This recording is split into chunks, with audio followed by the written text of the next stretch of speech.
उस्मान बे की बड़ी कामयाबी और सल्तनत उस्मानिया की पहली जंग। इस जंग में उस्मानियों को फतह मिली और बाज़ंतीनियों को इबरतनाक शिकस्त हुई। आज ही हम इस वीडियो में बैटल ऑफ बेफ्यूस को 13वीं सदी आते आते तक बाज़ंतीन सल्तनत कमजोर और जख्मों से चूर हो चुकी थी और अनातोलिया में एक बहुत तेजी से ताकत उभर रही थी और वो ताकत ओटोमन अम्पायर थी।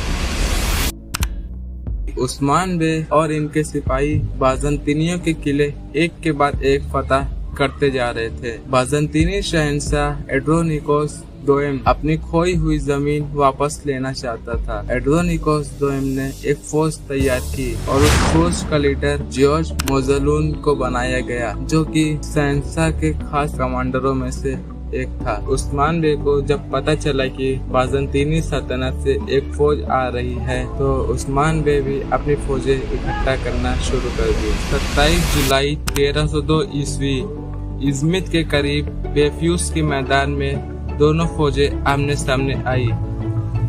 फौजों की तादाद के बारे में इख्तिलाफ पाया जाता है। कुछ तारीखदान ये कहते हैं कि उस्मानी फौज की तादाद 5000 से लेकर 6000 तक थी और बाज़ंतीनी की 2000 से 3000 तक थी। कुछ तारीखदान ये कहते हैं कि उस्मान बे की फौज 15000 थी और बाज़ंतीनी फौजों की 10,000 थी। जंग शुरू होती है।